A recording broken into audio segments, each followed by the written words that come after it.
महादेव्या कुक्षिरत्ना शब्दजितवरात्मजं राजचन्द्रमहं वन्दे तत्त्वलोचनदायकम्। नमो दुर्वाररागादि वैरिवारनिवारिणे अर्हते योगिनाथाय महावीराय तायिने। अज्ञानतिमिरान्धानां ज्ञानाञ्जनशलाकया चक्षुरुन्मीलितं येन तस्मै श्रीगुरवे नमः। सत्श्रुतने नमस्कार, तारक त्रिपुटीने नमस्कार, असीम उपकारी आत्माने नमस्कार, महावित्रोने नमस्कार, महाविત્રો સમાન મુરબ્બીઓ, મુમુક્ષુને નમસ્કાર। પરમ કૃપાળુ દેવ પ્રણીત વચનામૃતજી પત્રાંક 374, મુંબઈ, વૈશાખ વિક્રમ સંવત 1948, એટલે કે આખા વૈશાખ દરમિયાન લખ્યું છે ગમે ત્યારે તારીખ 27/4/1892થી તારીખ 26/5/1892 દરમિયાન લખાયો છે। આ પત્ર પરમ પૂજ્ય શ્રી સૌભાગભાઈને મુકાયો છે, એટલે કે બળભાગી મહદભાગી સૌભાગભાઈને લગભગ 244 પત્રની પ્રસાદી પ્રાપ્ત થઈ છે, એમાંથી આ 114મો પત્ર છે। ગમે તેટલી વિપત્તિઓ પડે તથાપી જ્ઞાની દ્વારા સાંસારિક ફળની ઈચ્છા કરવી યોગ્ય નથી। ઇન્વર્ટેડ કોમાસમાં મૂક્યું છે કૃપાળુદેવે, અવતરણ ચિહ્નમાં છે કે ગમે તેટલી વિપત્તિઓ પડે। હવે વિપત્તિ શું? સામાન્ય રૂપે તો આપણે આપત્તિએ બોલીએ છીએ, વિપત્તિ પણ બોલીએ છીએ। તો વિપત્તિ એટલે શું? તો કે વી વત્તા પદ, એટલે આપત્તિ જ થાય છે, છતાં અહીંયા વી મૂક્યું છે એટલે વિશેષ પ્રકારે થાય છે। પછી આપત્તિ કયો, આફત કયો, દુઃખ કયો, સંકટ કયો, એ જે કંઈ કહીએ છીએ તે બધું જ થાય, આપણે જાણીએ છીએ। એટલે ગમે તેટલું દુઃખ લખવાની બદલે, ગમે તેટલી આપત્તિ લખવાના બદલે ગમે તેટલી વિપત્તિઓ લખી છે, કેમ કે વિપત્તિનો એક અર્થ મૃત્યુ પણ થાય, એટલે કે મૃત્યુ થઈ જાય, મરણ થઈ જાય એટલું દુઃખ પડી જાય। આપણે કહીને મરણ જેવી વેદના, મરણ જેવું દુઃખ, તો કે દુઃખ જેવું ન કરતે એવું બધા દુઃખ, અને એમાં વિપત્તિનો અર્થ એ થતો હોવાથી એ મુખ્ય લાગે છે કે ગમે તે આપત્તિ, ગમે તે આપદા। સુરત ડિસ્ટ્રિક્ટમાં લગભગ બધા આપદા જ બોલતા હોય છે। તો વિપત્તિ, આપત્તિ, આફત, આપદા, દુઃખ, સંકટ અને છેવટ મૃત્યુ। મૃત્યુ આવી જાય તો પણ જ્ઞાની દ્વારા સાંસારિક ફળની ઈચ્છા કરવી યોગ્ય નથી। માગવું, મરી જાવ પણ માગવું નહીં તે નહીં જ। એટલે મન સનાતન માગણ ગઈકાલે વાત થઈ, તો કે સતત મન કંઈ ને કંઈ કોઈને કોઈ રીતે માગ્યા જ કરે છે, ઈચ્છા જ કરે છે। તો હે ઈચ્છા દુઃખ મૂલ, જબ ઈચ્છા કા નાશ તબ મીટે અનાદિ ભૂલ, તો એ કરવા યોગ્ય નથી। એટલે જ્ઞાની પાસેથી તો સાંસારિક ફળની ઈચ્છા રખાય જ નહીં, એની પાસેથી સાંસારિક ફળની ઈચ્છા કરાય જ નહીં, સવાલ જ નથી। એટલે માગવું તો જરાય નહીં, અને એવી ઈચ્છા રાખવી, અપેક્ષા રાખવી એ પણ ભૂલ છે। ઘણા પત્રમાં લખ્યું છે, તેમ છતાં કૃપાળુદેવ જેવાને, સૌભાગભાઈ જેવા ઉપર આવું લખવું પડે છે, એ વિચારવા લાયક છે। અનંતકાળથી નથી કરી શક્યા એ આ ભાવમાં પ્રત્યક્ષ સત્પુરુષનો યોગ મળ્યો, એના પર ભારોભાર પ્રતીતિ છે, તેમ છતાં છોડી શકતા નથી, એ ઘણું ઘણું વિચારણીય છે। અને એમને કહે છે એ જ આપણને મુમુક્ષુજનોને કહે છે, આપણે પણ વિચારવાનું છે। આપણે તો તેવા સંયોગ નથી, અને તેમ છતાં તેવા સંયોગ હોય એને પણ લખ્યું છે કે આ કોઈ પણ પ્રકારનો સંયોગ વિપત્તિ હોય, સંસાર છે તે જ મોટી વિપત્તિ કે દુઃખ છે કે ક્લેશ છે, એ જોઈતું નથી। તો સાંસારિક ફળ માગીને શું કરીએ? જ્ઞાની પરમાત્મા છે, જ્ઞાની વિતરાગી છે, તો હે વિતરાગી, હે જ્ઞાની, હે પરમાત્મા, હે પરમ કૃપાળુદેવ, અમે રંગ રાગના રાગી, તમે વિતરાગી, અમે શું માગીએ તારી કને, જે તે દીધું છે ત્યાગી। તે તો બધું ઠુકરાવીને ચાલ્યો ગયો, બધું છોડીને ચાલી ગયા, અને અમારે એ જ વસ્તુ માગવાની શું કામ માગીએ? સંસાર જ જોઈતો નથી, તો સાંસારિક ફળ આલોકની, પરલોકની કોઈ પણ એટલે કોઈ પણ ઈચ્છા કરવી યોગ્ય નથી। આપણે અગાઉ આવી ગયું છે, ટૂંક સમય પહેલાં જ આવ્યું છે કે દર્શનાવરણીય કર્મનો ઉદય એટલે કે બંધ થાય છે. જો જ્ઞાની પાસેથી સંસાર માગે ઈચ્છા કરે તો એને દર્શન કરવા જતાં, એની પાસે માગવા જતાં દર્શનાવરણીય કર્મ આવે. અને બાકી પણ બીજા અનેક કર્મ જુદી જુદી રીતે બંધાતા જ રહે છે. એવી કોઈ ઈચ્છા કરવી યોગ્ય નથી. આગળ જઈએ. ઉદય આવેલો અંતરાય સમ પરિણામે વેદવા યોગ્ય છે, વિષમ પરિણામે વેદવા યોગ્ય નથી. ગમે તેવો ઉદય આવ્યો હોય અંતરાય, ભારેમાં ભારે કર્મ કેમ ન હોય, બહુમાં બહુ ભારેમાં ભારે કર્મ હોય તો પણ એ જે કંઈ અંતરાય કે અંતરાય કર્મની પ્રકૃતિ કયો કે ઓબ્સ્ટેકલ કયો, એટલે કે વચ્ચે અવરોધ આવે છે, તે મુશ્કેલી આવે, બાધા આવે, વિઘ્ન આવે, અડચણ આવે, અંતરાય આવે, એ તો લોક પ્રમાણ રહ્યા છે.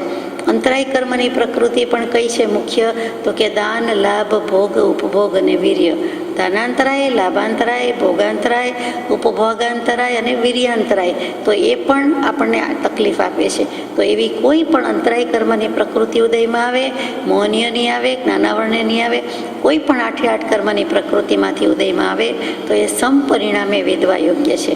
આયુષ્ય કર્મની પ્રકૃતિ અંત સમયે ઉદયમાં આવે, બંધાઈ ગઈ હોય ગમે ત્યારે પણ છેલ્લે ઉદયમાં આવે, પૂરું થતું હોય ત્યારે તો છેલ્લો સમય છે તે તો સમ પરિણામે વેદવા યોગ્ય છે. સમભાવ રાખવા જેવો છે. વિષમ ભાવ કે વિષમ પરિણતિ તો કરવા જેવી છે જ નહીં. એટલે કે અસમતા રાખવા યોગ્ય નથી, સમતા રાખવા યોગ્ય છે. સમતાના ફળ મીઠા. સમતા અને મમતા સાથે ઘર ન કરે તો કોઈ પણ જાતનો મમત્વ ભાવ, મારાપણું એ તો રાખવા યોગ્ય જ નથી. તમારી આજીવિકા સંબંધી સ્થિતિ ઘણા વખત થયા જાણવામાં છે, એ પૂર્વકર્મનો યોગ છે. તમને જે આજીવિકાની તકલીફ છે, સ્થિતિ છે, મુશ્કેલી છે, એ આપને તો વેદો છો એટલે ખબર છે, પણ મારા ધ્યાન બહાર નથી, જ્ઞાન બહાર નથી, ઘણા વખત થયા જાણવામાં છે. હું જાણું છું, તમે લખ્યા કરો છો એમ નથી લખ્યું, પણ એમાં અર્થ આવી જ જાય છે. એ પૂર્વ કર્મનો યોગ છે. અમારા જ્ઞાનમાં જણાયું છે અને પૂર્વના કર્મ છે, અને એને કારણે આ પ્રમાણે યોગ સંજોગ મળ્યો છે. પણ હવે સમ પરિણામ સિવાય છૂટકો જ નથી. યથાર્થ જ્ઞાન જેમને છે એવો પુરુષ અન્યથા આચરે નહીં. જો યથાર્થ જ્ઞાન થયું છે, આત્મજ્ઞાન થયું છે, અથવા આત્મજ્ઞાન જેની પાસે છે, તો કૃપાળદેવ પાસે તો 100% છે જ, એ અન્યથા આચરે નહીં. તો કૃપાળદેવ સૌભાગભાઈને પણ છાપ આપી છે કે બોધ બીજ સંપન્ન. હૃદયરૂપ શ્રી સૌભાગ્ય અને સમ્યક દર્શન બોધ બીજ જેને સંપન્ન છે તે. તો યથાર્થ જ્ઞાન હવે આગળ જવાનું છે. વાસ્તવિક જ્ઞાન, અનુભવપૂર્વકનું આત્મજ્ઞાન, નિશ્ચયપૂર્વકનું સમ્યક દર્શન, એટલે કે અનુભવપૂર્વકનું. તો એ જે પરમાર્થ સંકિત કેવું છે એવો પુરુષ જો હોય તો અન્યથા આચરે નહીં, એટલે કે બીજું કાંઈ ઉપાય કરે નહીં, અન્ય બીજી રીતે વર્તે નહીં, બીજું કાંઈ આચરે નહીં, બીજો ઉપાય કરે નહીં. માટે તમે જે આકુળતાને લઈ ઈચ્છા જણાવી તે નિવૃત્ત કરવા યોગ્ય છે. તમને જે આકુળતા, વ્યાકુળતા, વિહવળતા, ગભરામણ, મૂંઝવણ વગેરે થઈ જાય છે અને તે નિવૃત્ત કરવાની ઈચ્છા જણાવી છે, તે જ તમારે નિવૃત્ત કરવા યોગ્ય છે. એ ઈચ્છા રાખો છો, એ ઈચ્છાથી જ થાકી જાઓ, ઈચ્છાથી જ પાછા હટો, ઈચ્છાની નિવૃત્તિ કરી નાખવા યોગ્ય છે. તમે આકુળતા, વ્યાકુળતા મિટાવી શકો એમ નથી, કારણ કે તમને પૂર્વકર્મનો પ્રારબ્ધ યોગ છે. પણ આકુળતા, વ્યાકુળતા મટાડવાની જે ઈચ્છા થાય છે કે કંઈક કહો, કંઈક કરો, એ તો તમારે છોડી દેવા જેવું છે, નિવૃત્ત કરવા યોગ્ય છે.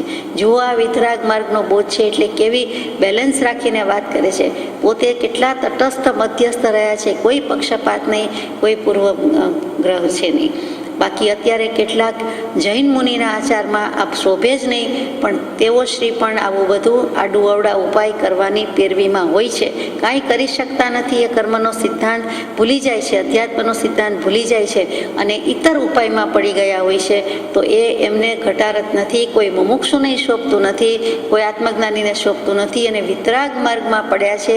એને તો આવો વિચાર પણ ન આવે, અને આવ્યો હોય તો ખંખેરીને કાઢી મૂકે કે આ રસ્તો નથી, આ કંઈક જુદો માર્ગ થઈ ગયો, જુદો પણ થયો. ભગવાન મહાવીર સ્વામી, પરમ કૃપાળુદેવ કે વિતરાગ માર્ગમાં આ છે જ નહીં અને કદી હોઈ શકે નહીં, સંભવી શકે નહીં. અષ્ટાંગ નિમિત્તના જાણકાર જૈન મુનિ હોઈ શકે છે, કોઈ વ્યક્તિ હોઈ શકે છે તો હોઈ શકે, પણ એને વાપરવાનું, એનો ઉપયોગ કરવાનું, જ્યોતિષનું જ્ઞાન જણાઈ જાય, કોઈનો પૂર્વભવ જણાઈ જાય, પોતાનો પૂર્વભવ જણાઈ જાય તો એ આત્માની દશા છે તો જણાઈ જાય. પણ એ પ્રમાણે બધાને કેવા બેસવું અને એ પ્રમાણે ઉપાય અજમાયશ કરવા, અથવા તો જે કાંઈ બીજું બધું કરવામાં આવે છે સંસારમાં, વ્યવહારમાં, એ કાંઈ જ કરવા યોગ્ય નથી અને એની નિવૃત્તિ લેવા જેવી છે. જ્ઞાની પાસે સાંસારિક વૈભવ હોય તો પણ મુમુક્ષુએ કોઈ પણ પ્રકારે તે ઈચ્છવો યોગ્ય નથી. માનો કે જ્ઞાની ધનિક છે, આત્મધન પણ છે, અને જે લક્ષ્મી કહીએ છીએ તે ધન પણ છે, તે દ્રવ્ય પણ એમની પાસે પુષ્કળ છે, સંસારનો પુષ્કળ વૈભવ છે. જેમ ચક્રવર્તીને હોય, રાજાને હોય, એમ મોટા મહાશ્રીમંત હોય તો પણ મુમુક્ષુએ કોઈ પણ રીતે તે ઈચ્છવા યોગ્ય નથી કે એમની પાસે ઘણું છે તો થોડુંક આપણને આપી દે, જરાય નહીં. ઘણું કરી જ્ઞાની પાસે તેવો વૈભવ હોય છે તો તે મુમુક્ષુની વિપત્તિ ટાળવા માટે ઉપયોગી થાય છે. માનો કે જ્ઞાની પુરુષ પાસે પોતાનો આત્મવૈભવ, જ્ઞાનનો વૈભવ તો છે જ, પણ સંસારનો વૈભવ પણ હોય તો કે મોટે ભાગે મુમુક્ષુની વિપત્તિ ટાળવા માટે ઉપયોગી થાય છે. એટલે રીતસરનું ધન આપી દે એમ, દાન આપી દે એમ, અથવા જ્ઞાનદાન તો એમનું ચાલુ જ છે. એટલે કે પ્રસાદ, કૃપા તો આપે જ છે. આત્મા ઉપયોગવંત છે, ઉપયોગી છે, ઉપયોગી સદા અવિનાશ, એ દાન તો એ જ્ઞાની પુરુષ કરવા જ બેઠા છે. દેહાદિતિ ભિન્નાત્મા રે, ઉપયોગી સદા અવિનાશ, મૂળ માર્ગ સાંભળો જીનનો રે. એટલે એ ઉપયોગી થાય છે, પ્રસાદ આપે છે, કૃપા કરે છે, એ બરોબર છે. એમની પ્રસાદી ગણીને, કૃપા ગણીને કરીએ તો બરોબર છે. બાકી વિપત્તિ ટાળવા માટે ઉપયોગી એ થતા હોય, પણ મુમુક્ષુ એ તો એ ઈચ્છવા યોગ્ય નથી.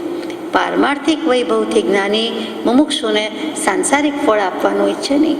પારમાર્થિક વૈભવ એટલે કે જે કંઈ લબ્ધિ શક્તિ પ્રગટી છે, આત્માની દશા ઉન્નતિ થઈ છે, આબાદ થઈ છે, તો એનાથી કોઈ દિવસ જ્ઞાની મુમુક્ષુને સંસારનું ફળ અપાવે નહીં. કે મારામાં આટલી લબ્ધિ રીતિ સિદ્ધિ છે તો હું તમને આટલું કરી દઉં, વચન સિદ્ધિ છે તો ચાલો જાઓ, તમારું કલ્યાણ થશે, એ બને. પણ જાઓ તમારું કામ થઈ જશે, જાઓ તમારી ફતેહ થશે, જાઓ તમારું પતિ જશે, એમ જ્ઞાની પુરુષ કહે નહીં. દુર્યોધન જેવા દુર્યોધન, સુપુત્ર કહો કે કુપુત્ર, મહાભારતનું યુદ્ધ ખેલવા જાય છે. માતા પિતા ગુરુજનો બધાના આશીર્વાદ લે. એમાં માતા પિતાને, ગાંધારી માતાને પગે લાગે છે. ત્યારે ધૃતરાષ્ટ્રની વાતો નથી કરતી, પણ ગાંધારી માતા છે, જનની છે, એને જ્યારે જનેતાને પગે લાગે છે ત્યારે શું કહે છે કે યતો ધર્મસ તતો જય. જ્યાં ધર્મ છે, જેનો ધર્મ છે તેનો જય થશે. તારો જય થશે, તું વિજય મેળવીને આવીશ, તું જીતીને આવીશ, એમ નહીં. જ્યાં ધર્મ છે, ધર્મનો પક્ષ લીધો છે, ત્યાં જય છે. ધર્મનો પક્ષ તો આપણે જાણીએ છીએ કે પાંડવોને જ શોભતું હતું કે એ યુદ્ધ ન થયું હોત, જો થોડુંક પણ રાજ આપી દીધું હોત તો યુદ્ધ ન બન્યું હોત. પણ એ યુદ્ધ બન્યું જ, એમ નિર્માણેલું હતું. તો એમાં પાંડવોના પક્ષે, યુધિષ્ઠિરના પક્ષે તો એ ધર્મ જ હતો. પણ અધર્મ ક્યાં હતો તો કે કૌરવોના પક્ષે હતો, દુર્યોધનના પક્ષે હતો. એટલે જનેતા ખુદ પોતે પણ પોતાના પુત્રનું સારા આશીર્વાદ આપવાના બદલે સાચા આશીર્વાદ આપે છે કે જે થવાનું હોય તે થાવ, એમાં કે ધર્મનો જય થજો. તારો જય, તું વિજયની વરમાળ પહેરીને આવ, જીવતો પાછો આવ, તું રાજા થાય, એમ નથી કહેતા. એટલે મહાભારતના પાત્રોમાં, પ્રસંગમાં પણ જીવનની જ બધી ગાથા છે. એ જીવતું જાગતું પ્રતિબિંબ છે, અને એમાંથી પણ ઘણો સદબોધ છે. તો જ્ઞાની મુમુક્ષુને સાંસારિક ફળ આપવાનું ઈચ્છે નહીં, કારણ કે અકર્તવ્ય તે જ્ઞાની કરે નહીં. એ ન કરવા જેવું છે, ન કરવા યોગ્ય છે, તે જ્ઞાની કોઈ દિવસ એવું કરે નહીં. એટલે જો કરે તો એ જ્ઞાની નથી. કેટલી સીધી સાદી સચોટ વ્યાખ્યા છે કે આમાં પડે જ નહીં ને. પછી વચન સિદ્ધિથી, પોતાના પસીના કે થૂકથી પણ સામાના દર્દ રોગ મટી જાય એવી લબ્ધિ સિદ્ધિ ફોરવી હોય, પ્રગટી હોય તો એ ફોરવતા નથી. પ્રાપ્ત થઈ હોય પણ એમ કે ચાલો તમારો આ રોગ મટી જશે. અથવા તો કોઈ પણ લબ્ધિ સિદ્ધિ અનંત પ્રકારે છે, એમાંથી મુખ્ય 28 લબ્ધિ સિદ્ધિ છે, અહીંયા કહેવાનો અવકાશ નથી. તો એવું કાંઈ જ એ ફોરવતા નથી કે એવું ઈચ્છતા નથી. અને બીજા તો કાંઈ બધા સ્થૂળ દૃષ્ટિએ ઉપાય, લાવો તમારો હાથ જોઈ દઉં, કે લાંબો તમારું ભવિષ્ય જોઈ દઉં, અથવા તો દાણા જોઈ દઉં, અથવા તો તમે આવા ઉપાય કરો, અથવા તો આટલા જાપ કરો તો આમ થઈ જશે, એ બધી જ પેરવીમાં પડે નહીં. કેમ કે તેમ કરવાથી તેમ થતું નથી. જીવ માને છે એ જ માન્યતા છે, અને એ જ ભૂલ છે, ભ્રામક માન્યતા છે. આ વિતરાગવાણીનો સિદ્ધાંત છે, અને આ જમાનામાં, આ સમયમાં ગળે ઉતરે એવો નથી. કેટલાય જીવોને એટલે એ ધર્મ આકરો લાગે છે, અઘરો લાગે છે. કેમ કે સાચું કહે છે અને જેમ છે તેમ કહે છે. માનવું હોય તો માનો, ન માનવું હોય તો દરેકને અધિકાર છે, સ્વતંત્રતા છે. પ્રભુ શ્રીજી જેવા, કૃપાદેવ જેવા પણ લખીને કહીને છૂટી પડ્યા છે કે માનવું ન માનવું તમારા અધિકારની વાત છે, તમારો હક છે, તમારું વાણી સ્વાતંત્ર્ય છે, તમારું મન છે. મિથ્યાત્વમાં રહેવું હોય, ફરવું હોય, મિથ્યાત્વની મોજ માણવી હોય, એના હોજમાં રહેવું હોય તો ભવો ભવો રખડ્યા આ મનુષ્ય ભવે પણ વિવેક ન થઈ શકે તો રખડપટ્ટી ઊભી જ છે. ધીરજ ન રહે એવા પ્રકારની તમારી સ્થિતિ છે, એમ અમે જાણીએ છીએ. ધીરજ શબ્દ ઉપર ભાર આવ્યો કે ધીરજ ન રહે એવા પ્રકારની તમારી સ્થિતિ છે એમ અમે જાણીએ છીએ, તેમ છતાં ધીરજમાં એક અંશનું પણ ન્યૂનપણું ન થવા દેવું તે તમને કર્તવ્ય છે અને એ યથાર્થ બોધ પામવાનો મુખ્ય માર્ગ છે. ધીરજ કોઈ પણ પ્રકારે ન રહે તેવા પ્રકારની તમારી સ્થિતિ છે એમ જાણીએ છીએ. સૌભાગભાઈને લખ્યું છે કે તમને અત્યારે કોઈ કાળે ધીરજ રહે નહીં એ સંયોગો છે જ, કારણ કે આજીવિકાનો જ પ્રોબ્લેમ છે. તેમ છતાં ધીરજમાં એક અંશનું પણ ન્યૂનપણું ન થવા દેવું તે તમને કર્તવ્ય છે. હવે ધીરજ શું? તો કે ધીર પુરુષો, વીર પુરુષો, ગંભીર પુરુષો, શાણા પુરુષો પાસે જે ગુણ છે તે ધીરજ. અને તે ધીરજમાં ધી એટલે બુદ્ધિ, તો બુદ્ધિને એવી સદબુદ્ધિ છે, એવી આત્માની બુદ્ધિ છે કે એ બુદ્ધિને કારણે એવા ગુણો પ્રગટ્યા હોય છે. તો એમાં અંશનું પણ એક અંશે પણ ન્યૂનપણું ન થવા દેવું, જરાય ઓછાપણું થવું ન જોઈએ, એ તમારે કર્તવ્ય છે. એટલે શું કરવા યોગ્ય છે એમ પૂછાવ્યું છે, તો કે તમારે આ કરવા જેવું છે ધીરજ અને આશ્રય. કૃપાળુદેવનો આશ્રય લીધો છે, સૌભાગભાઈ જેવાએ લીધો છે, પ્રતીતિ છે, શ્રદ્ધા છે. તેમ છતાં મારું કંઈક કરો, મને કંઈક ભભૂત લગાવી આપો, કે મારું કંઈક કરો એમ આજીવિકા માટે, અથવા હું કયો ધંધો કરું, કેવી રીતે આજીવિકાનું કરવું, આ વ્યવહાર, ઉપાધિ, પ્રસંગ, દીકરીયાળું ઘર, વસ્તારી કુટુંબ, પેલા નગર શેઠ, અને હવે પડી ભાંગ્યું છે તો પડતી દશા છે, તો નાક, આબરૂ, લાજ માટે કેટલું બધું થાય છે. અને વળી કે બીજો કોઈ આશય નથી, પણ જો આજીવિકા પૂરતું અને આ બધા વ્યવહાર પૂરા થઈ જતા હોય તો મને વધારે કમાવાની ઈચ્છા પણ નથી. આપણે સત્સંગ કરીએ, ભક્તિ કરીએ અને હું નિવૃત્ત થઈ જાઉં. પણ કૃપાળુદેવ કહે છે કે મને પણ એ જ ભાવ છે, પણ મારે મારા કર્મ ભોગવવાના છે, આપણે જ પૂર્વે કરી આવ્યા છીએ, અને તમારે તમારા ભોગવવાના છે. જે ઉદય છે એ તો તમારે ભોગવ્ય જ છૂટકો છે. હવે અહીંયા ધીરજની વાત આવી એટલે વિચાર કરવાનો છે કે સંસ્કૃતમાં એક શ્લોક છે, કદર્થિતસ્ય અપિહિ ધૈર્ય વૃત્તેન શક્યતે ધૈર્ય ગુણ પ્રમાર્ષ્ટુમ અધોમુખસ્ય અપિ કૃતસ્ય વન્નેર નાગહ શિખા યાતિ કદાચિદેવ. ધૈર્યવાન પુરુષ ગરીબ બની ગયો હોય તો પણ તેનો ધૈર્ય ગુણ કોઈથી ભૂંસી શકાતો નથી. લક્ષ્મી જતી રહી પણ પોતાની આત્મલક્ષ્મી, આત્માના ભાવ જેવા કરવા હોય તેવા કરી શકે છે, એ કોઈથી ભૂંસી શકાતો નથી. અગ્નિને અધોમુખ કરો તો પણ તેની જ્વાળા કે શાખા કદી પણ નીચેની બાજુએ જતી નથી. ગમે તેટલો દીવો કે શાખા કે વાટ ઊંધી પાડીએ તો પણ એ અગ્નિ તો ઉપર જ જવાનો, ઉર્ધ્વગામી જેનો સ્વભાવ છે.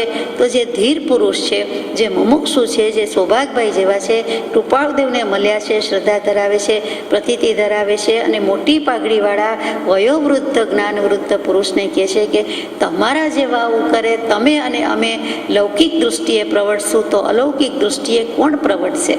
આપણે આવું શોભે નહીં. જેમ આપણે ઘરમાં, કુટુંબમાં, વ્યવહારમાં કહેતા હોઈએ છીએ કે તમારે ને મારે આવું કરાય, તમે આવું કરશો, તમે ક્ષમા નહીં રાખો, તમે ખમી નહીં ખૂંદો, અથવા તો અમારી ભૂલ તો અમે એવું નહીં કરીએ, અમે તો છોરું કછોરું થાય પણ તમારે એવું કરાય, એમ બધું કહીએ છીએ. તેમ અહીંયા ધીરજ તો રાખવું જ જોઈએ તેમ કહે છે. વલ્લભાચાર્યજીએ પુષ્ટિમાર્ગ શરૂ કર્યો, બરાબર. પુષ્ટિમાર્ગ સંપ્રદાયના પ્રણેતા જ, જે પ્યોર વૈષ્ણવ ધર્મ કહીએ છીએ તે, એ પણ શું કહે છે? પુષ્ટિ કહેતા પોષણ, રક્ષણ આપવું. તે પોષણ શું છે? તો કે અહીંયા ભરણ પોષણની રીતે પોષણ નથી, પણ પુષ્ટિ એટલે અનુગ્રહ, પ્રસાદ, કે સદગુરુની કૃપા, ભગવાનની કૃપા, કૃષ્ણ મહારાજાની કૃપા, જે કહો તે કૃપા હોય તો જ થઈ શકે છે. આખો માર્ગ કૃપા ઉપર છે, અનુગ્રહ ઉપર છે, પુષ્ટિ ઉપર છે, એટલે એનું નામ પુષ્ટિ માર્ગ કહેવાયું. બીજો કોઈ સંપ્રદાયનું નામ નથી બોલાતું, પણ એ નામે વધારે વખણાય છે. તે વલ્લભાચાર્યજીએ ઘણા પુસ્તક લખ્યા છે, ગ્રંથો લખ્યા છે. એમાં ષોડશ ગ્રંથ પણ લખ્યો છે. ષોડશ ગ્રંથના એક ગ્રંથમાં આગળ તો એક પ્રકરણમાં જે કહ્યો તે ધીરજ વિશે, એટલે કે ધૈર્ય ગુણ વિશે બહુ સુંદર લખ્યું છે કે ત્રિદુઃખ સહનમ ધૈર્ય મા મૃતે હે સર્વતઃ સદા તક્રવત દેહવત ભાવ્યમ જડવત ગોપ ભાર્યવત. એટલે કે ત્રણ રીતે આ ધીરજના ગુણને સહન કરી જવું જોઈએ, ધીરજને અવગાહીને દુઃખને સહન કરી જવું જોઈએ. તો કે પેલું તો ત્રણ પ્રકારના દુઃખ છે, જે આપણે આધિ, વ્યાધિ, ઉપાધિ કહીએ છીએ. એમાં આધિ મનનો રોગ, માનસિક રોગ, વ્યાધિ શરીરનો રોગ, અને ઉપાધિ બાહ્ય કારણોથી જન્મથી આવી જતી ઉપાધિ છે તે એવો રોગ થાય છે. તે અત્યારે બેઠા છીએ અને કંઈક વાંદરો પડે, વીજળી પડે, ધરતીકંપ થાય, પૂર આવી જાય અને ઊભા થઈ જવું પડે. અગર તો જે કંઈ વિઘ્ન આવી પડે, કંઈક સમાચાર આવે, કોઈ બોલાવવા આવે, ફોન આવે, તેડવા આવે, અને જે નાની મોટી બાહ્ય કારણોથી થાય તે ઉપાધિ. અને આખા જગતના જીવો લગભગ આદિવ્યાધિ ઉપાધિના ત્રિવિધ તાપથી ત્રસ્ત છે. એમાં શાસ્ત્રોક્ત શૈલીથી અથવા તો વેદાંત દર્શન ને બીજા બધા દર્શનમાં આધિ દૈવિક, આધિ ભૌતિક અને આધ્યાત્મિક એમ દુઃખ કયા છે. પહેલું આપણે આધિ ભૌતિક દુઃખ લઈએ કે આધિ ભૌતિક દુઃખમાં શું આવે. જુઓ, ભૌતિક દુઃખ નથી લીધું, આધિ ભૌતિક દુઃખ. તો કે દેહ સંબંધી કાંઈ પણ દુઃખ થાય છે તે આધિ ભૌતિક. એટલે પહેલું આપણને વ્યાધિ જ આવે, શરીર કે રોગ જ આવે. એ સિવાયની વાત કરીએ તો દેહ સંબંધી એટલે હું દેહ, દેહાદિ સ્વરૂપ ગણીએ. પછી દેહાદિક પદાર્થ એટલે ઘરના બધા સગાવાલા એ બધા ગણીએ. અને જે જ્યાં બધા રહે છે તે ઘર, ઘરની વસ્તુ, ચીજવસ્તુ, પદાર્થ એ બધું આવે. એટલે દેહ, દેહને કારણે થતા સગા સંબંધી, જ્યાં જન્મ લીધો તે બધું કુટુંબ, પછી પોતાના થકી જે ઘરમાં બાળકો જન્મ્યા એ પણ કુટુંબ, અને એમાં બધું લાઈફ પાર્ટનર તો આવી જ ગયા. એટલે એ જે બધા દુઃખ થાય છે તો કે દેહ સંબંધી દુઃખ છે. તેમાં વ્યાકુળતા ન કરવી. દેહાભિમાન પણ એમાં જ આવી ગયું કે હું આવો, હું તેવો, હું સારો, હું ખરાબ, તે ક્રોધી, તે માહી, હું લોભી, તે જે બધા ગુણ આવે છે, અવગુણ આવે છે તે પણ દેહાભિમાન છે. હું આવો તેવો, તે આવો તેવો એ દેહાભિમાન છે.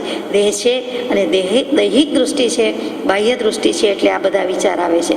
તો એ બધું સહન કરવું અઘરું છે.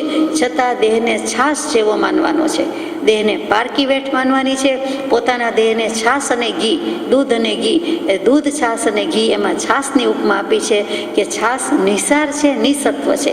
છાશમાંથી માખણ લઈ લઈએ એટલે આપણે જાણીએ છીએ કે છાશની કિંમત કેટલી, ફેંકી દેવા જેટલી, સત્વ વિનાની, સાર વિનાની. ભલે એ છાશ હતી તો માખણ થયું, એને વલોવ્યું, મંથન કર્યું અને એમાંથી માખણ થયું. તો અહીંયા આત્મા છે એને માખણ કે ઘી કહ્યું છે, અને અહીંયા છાશ છે એને દેહ કહી દીધો કે દેહ પાસેથી જ કામ લેવાનું છે, પણ કામ લીધા પછી એની કોઈ કિંમત નથી. અને બીજા કામ કરીએ, અશુભ કામ કરીએ, અશુભ ભાવ કરીએ તો એની કોઈ કિંમત નથી, કોડીની કિંમત નથી. તેમ છાશની સાથે અહીંયા સરખાવ્યું છે. માટે તેને નિસાર ગણીને, સત્વ વિનાનું, સાર વિનાનું ગણીને એ દુઃખ ખમી ખૂંદવા જેવું છે. અહીંયા વલ્ભાચાર્યજી સમજાવે છે તે વાત છે. બીજી રીતે આધિ ભૌતિક પછી આધ્યાત્મિક દુઃખ કીધું છે કે ઇન્દ્રિયો સંબંધિત દુઃખ છે. કે આમ થયું, આમ વાગ્યું, કાનની તકલીફ, નાકની તકલીફ, જીભની તકલીફ, મોઢાની તકલીફ, અને બીજા જે કંઈ ઇન્દ્રિયના વિષયોમાં પ્રવર્તન થતાં જે દુઃખ થાય છે તે તો ભગવદ્ ગીતામાં કૃષ્ણ મહારાજે અર્જુનજીને સમજાવે છે કે આવું બધું દુઃખ થાય છે તે અથ કેન પ્રયુક્તોયમ. બહુ જ સુંદર શ્લોક છે અને એનો જવાબ એથી સુંદર કે જે તને દુઃખ લાગે છે એ બધું કામથી અને ક્રોધથી થાય છે. મારે નથી કરવું છતાં એવું કામ કરવું પડે છે, મારે પ્રવૃત્તિમાં નથી રહેવું છતાં પ્રવૃત્તિમાં રહેવું પડે છે. સૌભાગભાઈ કૃપાળુદેવની વાત ચાલે છે ત્યાં કૃષ્ણ મહારાજે અર્જુનજીને તો કે નથી મારે યુદ્ધ ખેલવું, મારા સ્વજનો, ગુરુજનો મારે નથી જોઈતું અને મારો હાથ ઉપડતો નથી. ત્યારે કહે છે કે એમ ન હોય, અને એમ કરીને એને પ્રેરણા આપે છે. આ થાય છે તે પૂર્વભવોના સંબંધ છે, તમારા બધાના ઋણાનુબંધ એવા છે, આપણા બધાના એવા છે, અને કામ ક્રોધને કારણે થાય છે. આપણે જેને મિથ્યાત્વ કહીએ છીએ, કશાઈ કહીએ છીએ, તેનાથી થાય છે. તો જળ ભરતની જેમ તમારે દુઃખ સહન કરી જવા જેવું છે. અહીંયા હવે વલ્ભાચાર્યજી કહે છે જળ ભરત શું, તો કે જળ જેવા થઈને રહ્યો. આપણે માણસ જીવતા જાગતા ચેતન છીએ, છતાં જળ જેવા થઈને રહેવાનું કહે એટલે જળ થઈ જતા નથી, પણ મંદ બુદ્ધિ હોય, મન ચાલતું ન હોય, ઇન્દ્રિયો ચાલતી ન હોય, શરીર ચાલતું ન હોય, તો એકદમ જાણે કે પડ્યા હોય એવા જળ જેવા કહીએ. તો કે મનથી પણ જળ જેવા થઈ જાઓ અને આ ભગવદ ભાવ જ રાખો, આત્મભાવ જ રાખો, દેહ સંબંધી કોઈ ભાવ રાખો નહીં, અને જળ જેવા થઈને આ દુઃખ સહન કરી જાઓ અને આ ધીરજ અવગાહો. એટલે ધીરજ કરવા માટે જે આદિભૌતિક દુઃખ, દેહ વગેરે સંબંધી દુઃખ છે તે ભૂલી જાઓ, ઇન્દ્રિય સંબંધી દુઃખ છે તે ભૂલી જાઓ. અને ભૂલી કેવી રીતે જવાય, તો કે દેહ છે એને છાશ ગણો, છાશ જેવો ગણો, દેહને જળ ભરત જેવો આત્માને ગણો કે આપણે કાંઈ કરવું નથી, એમ નમ પડ્યા રહ્યો, જોયા કરો, કાંઈ કરવું નથી. અને આધિદૈવિક નામનું ત્રીજું દુઃખ છે કે એ પ્રારબ્ધ ભોગ કે કસોટી માટે ભગવાન કોઈ વાર મોકલતા હોય છે. એટલે એમાં ભગવાન પોતે જ છે, કરતા ઈશ્વર કોઈ નહીં, ઈશ્વર શુદ્ધ સ્વભાવ. પૂર્વ ભવમાં જે કરી આવ્યા છે તે પ્રારબ્ધ, આરંભ પૂર્વ ભવમાં, પ્રાયર ટુ પ્રીવિયસ લાઈફમાં, કત જન્મોમાં, પૂર્વ ભવમાં જે આપણે સારા માઠા કામ કરીને આવ્યા, કાર્ય કરીને આવ્યા, એટલે કે એવા ભાવ કરીને આવ્યા, એના પરિણામે આ ભવ મળ્યો છે. આ ભવ પણ થોડા સમયમાં પૂર્વ ભવ કહેવાય જશે. અહીંયા કોળીઓ મૂકી દઈએ, આ ભવ પૂરો થઈ જાય, દેહ છૂટી જાય, એટલે થોડા વખત પછી આને પણ પૂર્વ ભવ જ કહેવાશે ને. પછી તે વખતનો નવો ભવ, નવો દેહ, નવું કોળિયું, નવું ઘર, નવી પર્યાય. તો એમ કહે છે કે તે પ્રમાણે થતું હોવાથી પ્રારબ્ધ ભોગ અથવા ઈશ્વરે મોકલેલું છે, પોતે જ કરીને આવ્યો છે, અથવા કરતાપણું માનતા હોય કે ઈશ્વર નામની કોઈ વ્યક્તિ છે, ભગવાન છે, પરમાત્મા છે ને એણે મને દુઃખ મોકલ્યું. પરમાત્મા કોઈ દિવસ સૃષ્ટિમાં કોઈને દુઃખી કરવા ઈચ્છે નહીં, એવું કોઈને દુઃખ મોકલે નહીં, એવું કોઈને સુખ મોકલે નહીં. છતાં આશ્વાસન રહે, સમાધાન રહે, ધીરજ રહે. એટલે કહે છે કે તમારી કસોટી કરવા માટે આ કંઈ મોકલ્યું છે, તો ગોપી ભાવે તમે વિરહને સહી જાઓ. અને પરમાત્મા પદ જ પ્રાપ્ત થવાનું છે, તો પરમાત્મા માટે, કૃષ્ણની પ્રાપ્તિ માટે જેમ ગોપીએ કહ્યું કે અમને વિરહ ચાલે છે, પછી કહી દીધું કે વિરહ ચાલે છે ને ઉદ્ધવજી સંદેશો આપવા આવ્યા તો કે તમને તમારું જ્ઞાન તમારી પાસે રાખો, અમારે તમારો સદુપદેશ જ્ઞાન કાંઈ સાંભળવું નથી. વિરહ છે તો એમાં પણ કલ્યાણ છે, સુખ છે, અને અમારી સાથે જ શ્રી કૃષ્ણ પરમાત્મા છે. અમારા શ્રી કૃષ્ણ રાજ અમારી સાથે છે, કોઈ એનાથી છીનવી જાય એમ નથી. તો કૃપાળદેવ સૌભાગભાઈને પણ એટલે લખે છે કે તમારા પ્રભુ તમે અમને મળ્યા પછી, કૃપાળદેવ લખે છે શરૂઆતના પત્રોમાં, તમે સર્વ પ્રકારે નિર્ભય રહેતા શીખો. શા માટે ભય રાખો છો? શા માટે આજીવિકાની ચિંતા કરો છો? કોઈ પણ જીવ જંતુને સવારથી સાંજ પડીએ એને આહાર પાણી મળી રહે છે, એવો પુરુષાર્થ કરે છે, ઓછો વધતો જેવો તેવો મળી રહે છે, તો તમે ભૂખ્યા તો રહેતા સૂતા નથી, તમારું કુટુંબ ભૂખ્યું તો રહેતું સૂતું નથી, શા માટે આવું દુઃખ લગાડો છો? એમ અહીંયા પણ કહી દીધું કે તમારી કસોટી છે, અને આ વિરહમાં સુખ માનશો, આ વિયોગમાં અમારો સત્સંગ નથી, વિયોગ લાગે છે એમાં પણ સુખ માનશો, અને જે દુઃખ આવ્યું છે એમાં પણ જો સમભાવ રાખશો તો આ ભવે તમે જીતી જવાના છો, પરમાત્મા પદની ઝાંખી થઈ જવાની છે. તો હે સૌભાગભાઈ, તમે આટલું ધીરજ અવગાહો. ધીરજના એક અંશનું પણ ન્યૂનપણું ન થવા દેવું તે તમને કર્તવ્ય છે. એક અંશ પણ ઓછો થવા દેતા નહીં. જાણે કે ધીરજ નામનું વર્તુળ હોય, ચક્ર હોય અથવા લાડવો હોય, અને એમાંની એક કણી, એક રજ માત્ર, અંશ માત્ર, એટલે કે ખૂણો માત્ર 360 ડિગ્રી હોય, 360 અંશનું આખું વર્તુળ કે ચક્ર થાય, તો એમાંથી એક અંશ પણ ખેરવી દેતા નહીં, એ તમને કર્તવ્ય છે. અને એ યથાર્થ બોધ પામવાનો મુખ્ય માર્ગ છે. પોતે પોતાના માટે કૃપાળદેવે એ 823 નંબરના પત્રમાં લખ્યું છે કે અવિષમ ભાવ વિના અમને પણ અબંધપણાને માટે બીજો કોઈ અધિકાર નથી. અવિષમ ભાવ વિના જો અમે સમભાવ ન રાખીએ તો અમને પણ કર્મ બંધાય, અમને કર્મ ન લાગે એવો કોઈ અધિકાર નથી. એ કૃપાળદેવ કહે છે કે અમે એવા ભાવ કરીશું તો અમે પણ બંધાઈએ. તો પછી હું તમને એવા ભાવ કરવાનું કહું? એવા ભાવ એટલે કે વિષમ ભાવ, એટલે કે વિષમ ભાવ હું નથી રાખતો, અવિષમ ભાવ રાખું છું એટલે મને બંધ લાગતો નથી. તમે પણ જો અવિષમ ભાવ એટલે કે સમભાવ રાખશો તો તમને પણ કર્મ લાગશે નહીં. હાલ તો અમારી પાસે એવું કોઈ સાંસારિક સાધન નથી એક્સક્યુઝ મી કે તમને તે વાટે ધીરજનું કારણ થઈએ, પણ તેવો પ્રસંગ લક્ષમાં રહે છે. બાકી બીજા પ્રયત્ન તો કર્તવ્ય નથી. અમારી પાસે તો આવું કોઈ સાંસારિક સાધન નથી કે તમને તે માટે ધીરજનું કારણ થઈએ. મારી પાસે એવું કોઈ સંસાર વધારવાનું સાધન નથી, પણ તેવો પ્રસંગ લક્ષમાં રહે છે કે તમારી શું પરિસ્થિતિ છે એ ખ્યાલમાં છે. ભવિષ્યમાં જે થવા યોગ્ય હશે તે થઈ રહેશે, પણ બીજા પ્રયત્ન તો કર્તવ્ય નથી. એટલે હું કાંઈ બીજો પ્રયાસ, એફર્ટ્સ મૂકવાનો નથી. સહજ સ્વભાવે જે થાય છે તે હું પણ વેદું છું અને તમે પણ વેદો. જે થાય છે તે થાય છે, ન થાય છે તે નથી થતું. કોઈ પણ પ્રકારે ભવિષ્યનો સાંસારિક વિચાર છોડી વર્તમાનમાં સમપણે પ્રવર્તવાનો દૃઢ નિશ્ચય કરવો એ તમને યોગ્ય છે. સાંસારિક વિચાર છોડી વર્તમાનમાં સમપણે પ્રવર્તવાનો નિશ્ચય કરવો એ જ તમને યોગ્ય છે. અને ભવિષ્યમાં જે થવા યોગ્ય હશે તે થશે, તે અનિવાર્ય છે. હવે ભવિષ્ય આવ્યું કે જે થવાનું હોય તે જ થાય છે, તો એની ચિંતા શું કરવાની? નહીં બનવાનું નહીં બને, કૃપાળુદેવ કહે છે પ્રભુશ્રીજીના બોધમાં આવે છે, તો એની ચિંતા શું કામ કરવી જોઈએ? એટલે એવું ઔષધ પી લેવું જોઈએ, કાંઈ એ ઔષધ ન પીજીએ જેથી ચિંતા જાય. તો એવી દવા પી લેવી કે બનવાનું જ છે, ન બનવાનું નથી બનવાનું, તો શું કામ એવું રાખવું જોઈએ? જે થાય તે જોયા કરવું જોઈએ. અહીંયા ભવિષ્યની વાત આવી એટલે 5 સમવાય યાદ આવે. કોઈ પણ વસ્તુ બને છે તો 5 સમવાય, 5 પરિસ્થિતિ હોય, 5 તત્વો ભેગા થાય ત્યારે જ ઘટના ઘટે છે. આપણને એમ થાય કે આપણે કાર ચલાવી, આપણને એમ થાય કે આપણે રસોઈ બનાવી, તો એમ નથી. એમાં 5 વસ્તુ હોય તો જ થાય છે. જુઓ, કાર કેમ ચાલે છે, કોઈ વાર વાત થઈ છે આજે ફરીથી. તો કોઈને એમ થાય કે ડ્રાઈવર હોય, સ્ટિયરિંગ વ્હીલ પર કોઈ બેઠું હોય તો કાર ચાલે, નહીં તો ન ચાલે. વળી કોઈ કહે કે ગેસોલિન, પેટ્રોલ, ડીઝલ કાંઈ હોય તો ચાલે, કોઈ કહે કે 4 પૈડા છે તો ચાલે, કોઈ કે એન્જિન કે હું હોઉં તો ચાલું, નહીં તો કેવી રીતે ચલાય. અને હકીકતે કોઈક વખત બધું જ હોવા છતાં કાર સ્ટાર્ટ થતી નથી, ઉપડતી નથી, ચાલુ થતી નથી. શું કામ? તો કે 5 સમવાય છે, પણ એક વસ્તુ બાકી રહી જાય છે કે સમય ત્યારે પાક્યો નથી. એટલે કોઈ વાર 2 સેકન્ડ વાર લાગે, કોઈ વાર 10 મિનિટ લાગે, કોઈ વાર વળી બેટરીઝ, જમ્પર વગેરે જોઈએ, બૂસ્ટર જોઈએ, અને એવું આપ જાણો છો, વધારે જાણો છો. એટલે કે કાંઈ ન જોઈએ તો પણ ફટાક દઈને ચાલુ થાય નહીં. ઇગ્નિશનમાં ચાવી જાય પણ તરત જ થાય નહીં, વાર જ લાગે. કાં તો ઠંડી થઈ ગઈ હોય, ગરમ થઈ ગઈ હોય, કાંઈક ખોટ પડી હોય, ગમે તે હોય, કદાચ બધી રીતે સર્વિસ કરાવેલું હોય, કાંઈ પ્રોબ્લેમ ન હોય, તો પણ સમય ફેક્ટર, ટાઈમ ફેક્ટર પાક્યું ન હોય. બીજું બધું જ હોય. પુરુષાર્થ કરનારો પુરુષાર્થ કરે છે, ભાવિ નિર્માણ છે, નક્કી થઈ ગયું છે, નિયતિ પણ છે, ભવિતવ્યતા છે, કર્મ પણ છે, ક્યાં જવાનું છે નક્કી છે, બધું ફાઇન છે, પણ એક એવું પડતું નથી. એટલે સમયનો વાંધો છે. એક સમજવા માટે વાત છે.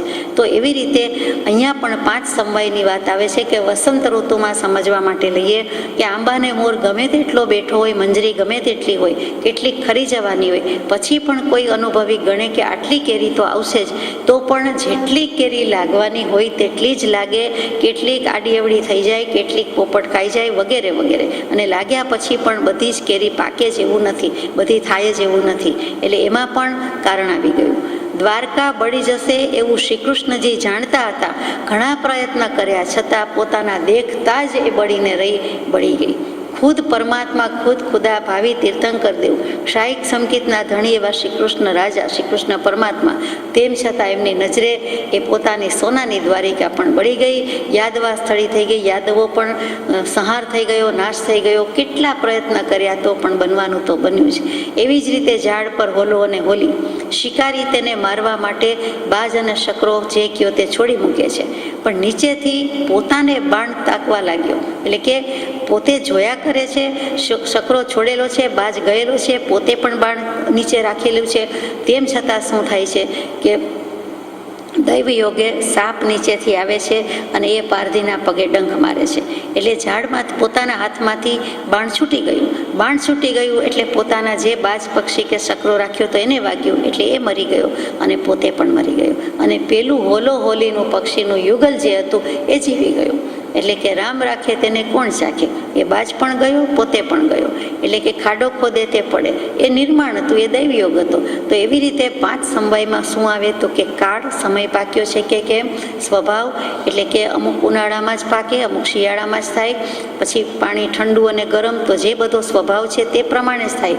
ગમે તેટલું પાણી ગરમ કરવામાં આવે પણ એનો મૂળ સ્વભાવ ઠંડા થઈ જવાનો છે, ઠંડાપણાને ભજે છે એટલે ઠંડુ જ થઈ જાય, એ સ્વભાવ છે. એવી રીતે અગ્નિશિખા ઉપર જ જાય, એનો સ્વભાવ છે. એવી રીતે કર્મ, તો કે કર્મ પણ આગલા ભવે છે, બાંધ્યા છે તે ઉદયમાં આવે જ છે. અને છેલ્લું રહ્યું તે પુરુષાર્થ, વચ્ચે ગયું તે નિયતિ, ભવિતવ્યતા, અને 5મો પુરુષાર્થ. તો એ બધામાં ગણ શું થઈ જાય છે તો અહીંયા કહે છે ભવિષ્ય, એ પ્રમાણે ભવિતવ્યતા છે, નિયતિ છે, વિધિના લેખ છે, નિર્માણ એમ જ થવા યોગ્ય છે તો થશે, તે અનિવાર્ય છે, તે નિવારી શકાય એવું નથી, કોઈ પણ રીતે નિવારી શકાય નથી. તો એમ ગણીને પરમાર્થ પુરુષાર્થ ભણી સન્મુખ થવું યોગ્ય છે. આપણે ધર્મ, અર્થ અને કામ, ચોથો પુરુષાર્થ મોક્ષનો છે, કૃપાળુદેવ સૌભાગભાઈને કહે છે. તો ધર્મ, અર્થ, કામમાં અર્થ અને કામ એવા હોવા જોઈએ કે જેમાં ધર્મ હોય, અને ધર્મ, અર્થ, કામમાંથી પરિણામ મોક્ષે જવું જોઈએ. ગમે તે રીતે સરવાળો કરો, છેલ્લે એકડો 2 મીંડા મોક્ષ મળવો જોઈએ. તો એ પ્રમાણે સન્મુખ થવાનું છે. એટલે પુરુષાર્થ કરવાનો છે. એ કામ અને અર્થનો તો બહુ કર્યો, પણ હવે પરમાર્થ પુરુષાર્થ કરવાનો છે અને ત્યાં સન્મુખ થવાનું છે. લક્ષ્મી બંને રીતે છે, ધનલક્ષ્મી કહીએ છીએ તે છે, અપલક્ષ્મી છે, પણ સુલક્ષ્મી, આત્મલક્ષ્મી કઈ છે તો કે સમ્યક દર્શન, આત્મજ્ઞાન જ્ઞાન અને મોક્ષે લઈ જાય તે બીજોનું તો અનંતકાળમાં આપણને અનંતું મળ્યું છે. હવે આ વસ્તુ કરવાની છે. આગળ જઈએ. ગમે તે પ્રકારે પણ એ લોકલજ્જારૂપ ભયનું સ્થાનક એવું જે ભવિષ્ય તે વિસ્મરણ કરવા યોગ્ય છે. આ લોકલજ્જારૂપી જે ભય છે, બીક છે, એનું જે ભવિષ્ય છે તે તમારે ભૂલી જવા જેવું છે. લોકલજ્જા રાખવા જેવી નથી. ગમે તે થાય પણ લોકસંજ્ઞા, સમાજ વગેરે તમારે રાખવા જેવું નથી. ઘરનાની ચિંતા, દેહાદિક પદાર્થની ચિંતા તે રાખવા યોગ્ય નથી. તેની ચિંતા વડે પરમાર્થનું વિસ્મરણ હોય છે. જો એ ચિંતા કરશો તો પરમાર્થ ભૂલી જાઓ છો. આત્મા ભૂલીને આ કોઈ કરવા જેવું નથી. મુખ્ય વાત આત્માની છે. આ ચિંતા, જો આવી ચિંતાના પ્રસંગમાં આત્માનું ચિંતન કરશો તો એ ચિંતન સમાન છે, એ આત્મચિંતન છે. આત્માના વિચાર ન આવતા હોય પણ દેહની વગેરે, ઘરવાળની વગેરેની ચિંતામાં જો આત્માને યાદ રાખશો તો એ ગહરું જબરું ચિંતન થઈ પડશે. માટે વારંવાર વિચારવા યોગ્ય છે. અને એમ થાય તો તે મહા આપત્તિ રૂપ છે. જો પરમાર્થને ભૂલી ગયા, મોક્ષને ભૂલી ગયા, આત્મકલ્યાણ ચૂકી ગયા તો મહા આપત્તિ છે. પેલી તો વિપત્તિ છે, આ તો આવી પડેલી ઊભી કરેલી આપત્તિ છે. એટલે પોતે ઊભી કરેલી આપત્તિ છે. આ આપત્તિ, આ એટલે ચારે બાજુથી, આ ચારે બાજુથી ગ્રહણ કરી જશે, ગ્રસી જશે, ભીડો લઈ લેશે. અને એ કેવી રીતે થશે તો કે ચારે ગતિમાં રખડાવશે. એટલે આપત્તિ રૂપ છે. માટે તે આપત્તિ આવે નહીં એટલું જ વારંવાર વિચારવા યોગ્ય છે. આવી આપત્તિ આપણે જોઈતી નથી. વારંવાર આ જ વિચારવા જેવું છે.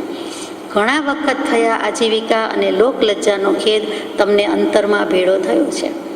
આજીવિકા અને લોકલજ્જા બે અંતરમાં ભેળો થયો છે. એક વસ્તુ હોય અને પહોંચાય, પણ બે વસ્તુ ભેગી થાય એટલે પ્રોબ્લેમ શરૂ થઈ જાય. તરત જ બંનેના પરિણામ ભેગા થાય. એટલે કે એક વસ્તુમાં બીજી વસ્તુ નાખીએ એટલે એના ગુણધર્મ જાણે બદલાઈ ન જતા હોય, પણ સંઘટ્યું થઈ જાય, સંમિશ્રણ થઈ જાય, મિક્સચર થાય, ભેગટ્યું થાય એટલે પ્રોબ્લેમ થાય ને થાય. આ જે કંઈ છે આત્માને દેહ કમ્પોઝિટ ફોર્મમાં છે એટલે જ એની બાજી બગડી ગઈ છે અને એ આત્માએ સુધારવાની છે. પોતાનું સ્વરૂપ સંભાળી લે એટલે બાજી સુધરી જાય. એક બાજુથી આજીવિકાનું છે, બીજી બાજુથી લોકલજ્જા છે. આ બે તમને ભેળો થયો છે, ભેગો થયો છે. તે વિશે હવે તો નિર્ભયપણું જ અંગીકાર કરવું યોગ્ય છે. ફરી કહીએ છીએ કે તે જ કર્તવ્ય છે. યથાર્થ બોધનો એ મુખ્ય માર્ગ છે. એક સુભાષિત સુંદર છે કે સહ પરિજને ન વિલસતી ધીરો ગહનાની તરતી પુનરેકઃ વિષમેકેન નિપિતમ ત્રિપુરજીતા સહ સુરૈ સ્મૃતમ. કે ધીરજનો પોતાના સ્નેહી સંબંધીઓ સાથે આનંદ વિલાસ કરે છે, પરંતુ ગહન વિપત્તિઓને તો તે એકલો જ તરી જાય છે. એટલે કે સુખ હંમેશા વહેંચે છે. ઘરના વ્યક્તિ વચ્ચે ધીર પુરુષ છે, ડાયો છે, શાણો છે, હેડ ઓફ ધ ફેમિલી છે, જે ગણો તે ગમે તેટલું દુઃખ આવે પણ તે એકલો જ તરી જાય છે. પણ જે કાંઈ સારી વાત છે, સુખ સગવડ છે, એ બધા વચ્ચે વહેંચીને ખાય છે. દેવોએ સાથે મળીને અમૃત પીધું, પણ વિષ તો એકલા ત્રિપુરારી મહાદેવે જ પીધું. એ સજ્જન છે. ભગવાન કીધા, પરમાત્મા કીધા, શિવજી કીધા, તો એ શાણા પુરુષ છે, ધીર પુરુષ છે. એને શું કર્યું તો કે ત્રિપુરારી વિશેષણ મૂકી દીધું. એ મહાદેવ છે. એ અર્થમાં કે અમૃત દેવોએ સારું હતું તે દેવોએ વેચીને લીધું, વેચી ખાધું. પણ પછી જે ઝેર હતું એ તો કે મોટામાં મોટો પુરુષ, મોટો માણસ, મોટો પુરુષ કોણ તો કે શિવજીએ, દેવો દાનવો અને શિવજી, એમાં એ મહાદેવે જ પીધું. એ વિચારવા જેવું છે. એટલે કેટલું સુંદર કહી દીધું છે કૃપાળદેવે કે બધું દુઃખ હોય પણ દુઃખ વેચવાનું નથી. દુઃખના કડવા ઘૂંટડા પી જવાના છે, પણ જે સુખ હોય એ ઘરના વચ્ચે કે બધા વચ્ચે વેચી લેવાનું છે. યથાર્થ બોધનો એ મુખ્ય માર્ગ છે. સાચો બોધ આ રીતે જ મળે છે. આત્માનો બોધ છે અને તે આ રીતે મળે છે. વાસ્તવિક બોધ તમે પદાર્થને સમજો, તમે વસ્તુને સમજો, અને તેનો આ મુખ્ય માર્ગ છે. એટલે કે મોક્ષ પામવાનો માર્ગ આ છે. મોક્ષ માર્ગ પામવા માટેની રીત પદ્ધતિ પણ આ જ છે. અને તમે ચિંતા કરશો તો પણ જે થવાનું હશે તે જ થશે. એટલે આ સ્થળે ભૂલ ખાવી યોગ્ય નથી. લજ્જા અને આજીવિકા મિથ્યા છે. કેટલું ભારપૂર્વક કૃપાળદેવ લખે છે કે લજ્જા, ભય, શરમ, આબરૂ એ રાખવી નકામી છે, કાંઈ કામનું નથી. અને આજીવિકા એનો ભય પણ મિથ્યા જ છે. એટલે લજ્જા અને આજીવિકા મિથ્યા છે, આત્મા સત છે. કુટુંબાદીનું મમત્વ રાખશો તો પણ જે થવાનું હશે તે જ થશે. એ વાત પણ સાચી છે કે ગમે એટલી મમતા ભાવ રાખીએ, બધાનું કલ્યાણ કરી દઈએ, બધાના માટે મૂકીને જઈએ, બધાને આપી દઈએ, ગમે તેવો ભાવ કરીએ તો પણ જે થવાનું હશે તે જ થશે. તો તેમાં આપણું શું, આપણા કેટલા ટકા? આપણે જ મહેમાન, આપણા ઘરે કોઈ મહેમાન ના, આપણે જ મહેમાન છીએ. તો તેમાં સમપણું રાખશો તો પણ જે થવા યોગ્ય હશે તે જ થશે. માટે નિશંકપણે નિરભિમાની થવું યોગ્ય છે. જુઓ, સમતા રાખશો તો બધા સુખી થઈ જશે ને બધાનું સારું થઈ જશે એમ પણ નથી કહેતા કૃપાળુદેવ કે જે થવાનું હશે તે જ થશે. તો તમે સમપણું જ રાખો. તમે સમતા ભાવ રાખશો તો તમને લાભ છે. એટલા માટે કહી છે એમાં મને કાંઈ લાભ નથી, કરનારને લાભ નથી. તમે સમતા રાખશો તો તમારા આત્માને લાભ છે. એ કૃપાળુદેવે ચોખ્ખું ચણક કહી દીધું. માટે નિશંકપણે નિરઅભિમાની થવું યોગ્ય છે. અહીંયા નિરભિમાની કેમ લેવું પડ્યું? જુઓ, નિરાભિમાની શબ્દ સાચો નથી, નિરભિમાની શબ્દ છે. મોટાભાગનાને લખવા, બોલવામાં કે ગાવામાં નિરાભિમાની આવી જાય, પણ સાચો શબ્દ નિર્વત્તા અભિમાની, નિરભિમાની છે. તો કે મન મૂકનાર. તમે મનને જ મૂકી દો. મનમાં એવું માન આવે છે તો મનને જ નેવે મૂકી દો, તડકે મૂકી દો કે મારે મન જ નથી, મારે સંકલ્પ વિકલ્પ કરવા જ નથી. ભગવાન જેવો ભગવાન બેઠો છે માથે અને જે થવાનું હોય તે થાય છે, તો હું શું કામ સંકલ્પ વિકલ્પ કરું? આપણને અહીંયા શ્રી કૃષ્ણજીને સુદામાજીનું દૃષ્ટાંત યાદ આવે કે સુદામાજી એવા આકુળ વ્યાકુળ નહોતા થતા, ક્યારેય નહોતા થતા અને ક્યારેય લખતા નહોતા. અને સૌભાગભાઈ પરમાર્થી જોઈએ છે, આકુળ વ્યાકુળતા પણ છે. તો કે સંસાર તો જોઈતો નથી તમારે, તો મન જ મૂકી દો ને, સંસારનું ફળ જોઈતું નથી. એટલે સુદામાજીના પત્નીશ્રી ગમે તેટલું કર્યા કરતા હતા, ચળ વિચળ પરિણામ કરતા હતા અને કરાવતા હતા. બને એટલું કર્યું છે, થાય તેટલું કરી લીધું, પણ સુદામાજીને એવું કાંઈ થયું નથી.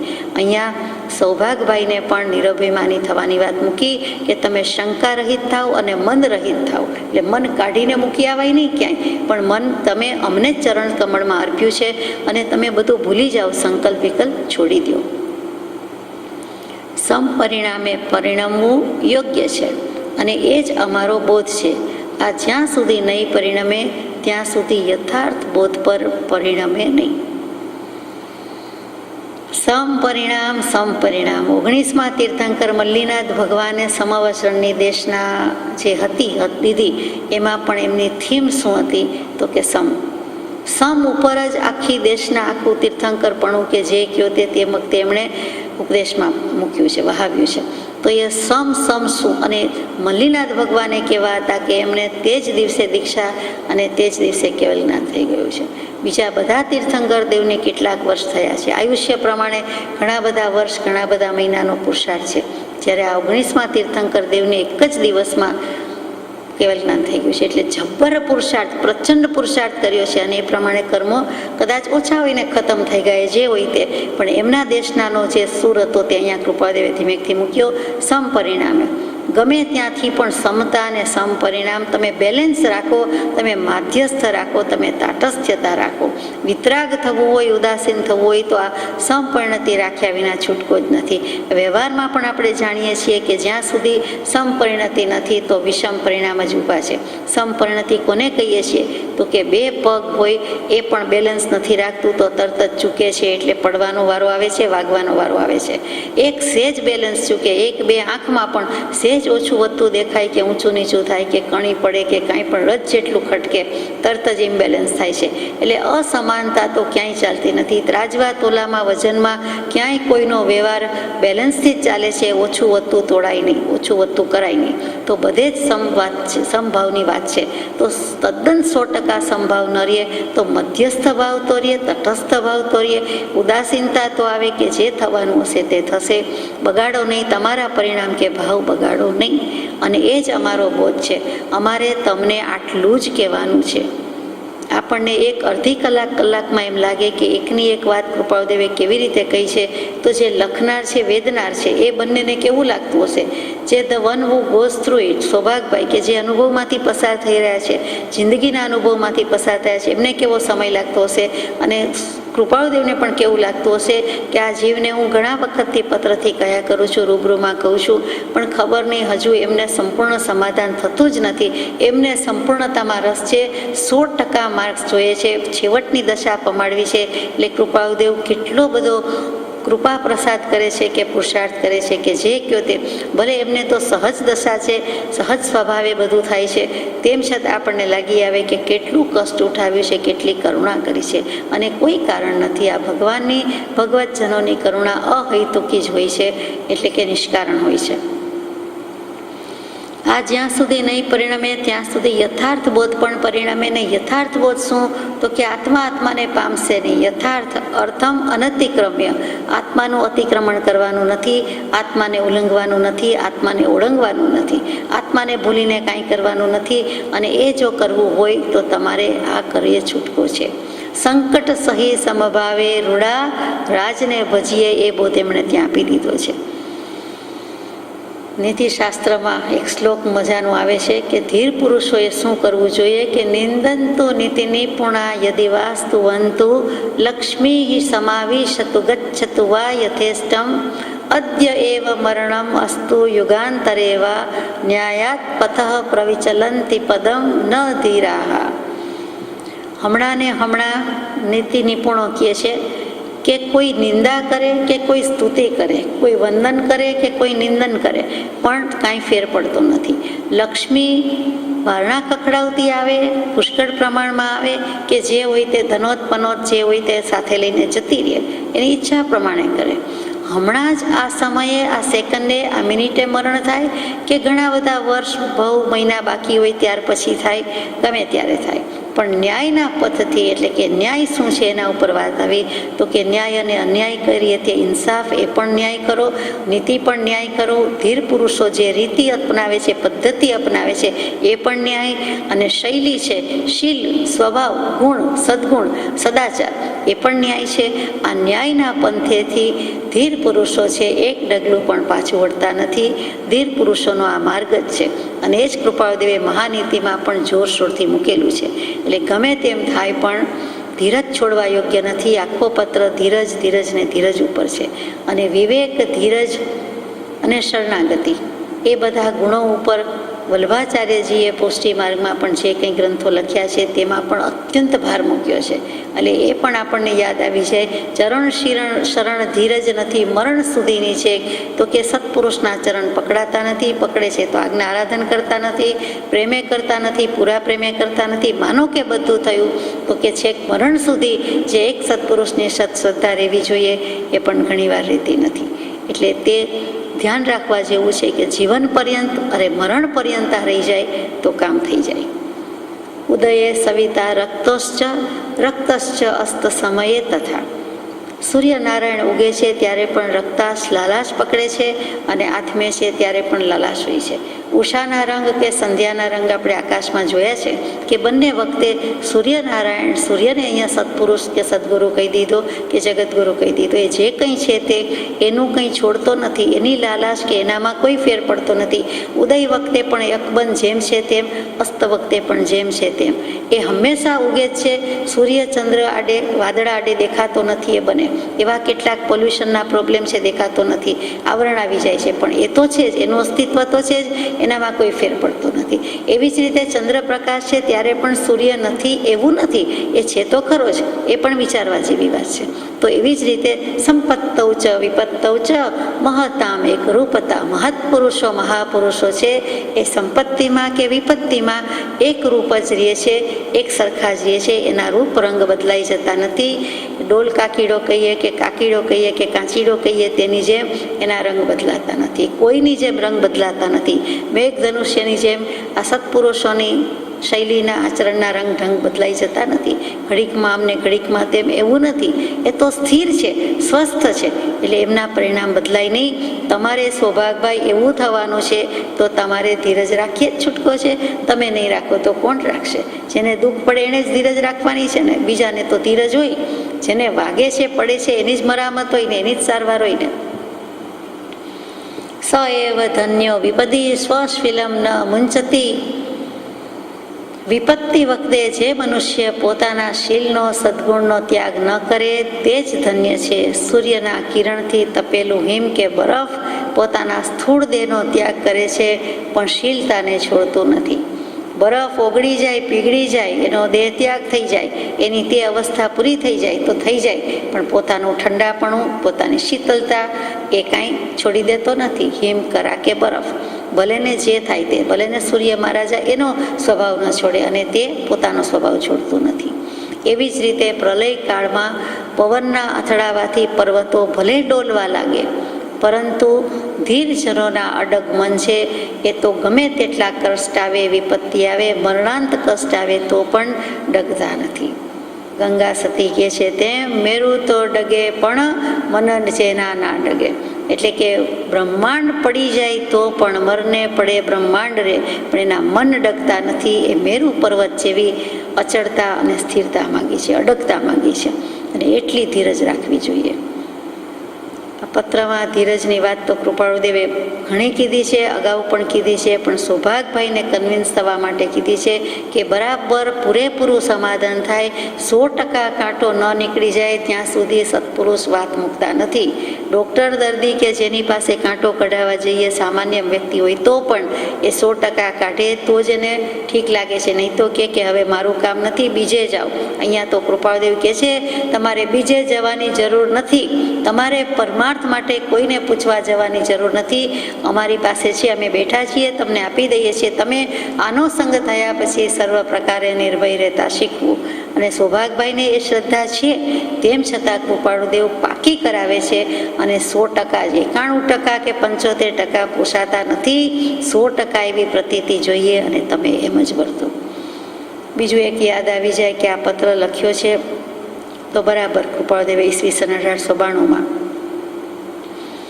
પરમ પૂજ્ય બ્રહ્મચારીજી એમના દેહ ત્યાગ એટલે કે સમાધિ થઈ તે પહેલાં, એટલે કે કારતક સુદ સાતમની પહેલાં આગલો દિવસ એટલે કારતક સુદ છઠના દિવસે અને એ જ વર્ષે એટલે કે 1953 13મી નવેમ્બરે એમનો દેહ છૂટ્યો, 13/11/1953. અને એનો આગલો દિવસ એટલે 12મી નવેમ્બર થઈ 12/11/1953. અને તે દિવસે એમણે આ છેલ્લે દિવસે એટલે કે દેહ છૂટતા પહેલાં સમાધિ પહેલાંનો આગલો દિવસ અને છેલ્લો આ પત્ર જે કહ્યો તે એમણે વાંચેલો અને સમજાવેલો. અને તે કેટલું બધું આપણને પ્રેરક લાગે અને સમયને અનુરૂપ લાગે કે તે વખતે જ એમણે આ લખ્યું છે. એટલે કે લખ્યું છે શું, સમજાવ્યું છે.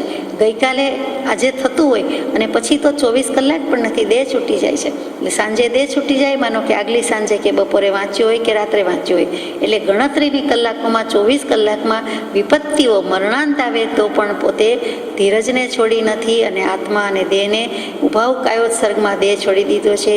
એવો વિરલ કાયોત્સર્ગમાં દેહ ત્યાગ તો ભાગ્યે જ કોઈકને બને. એવા મહત પુરુષોને આ લાધી જાય એવી બ્રહ્મચારીજીને સમાધિ લાદી ગઈ છે. એ પણ કહેવાનું મન થઈ જાય.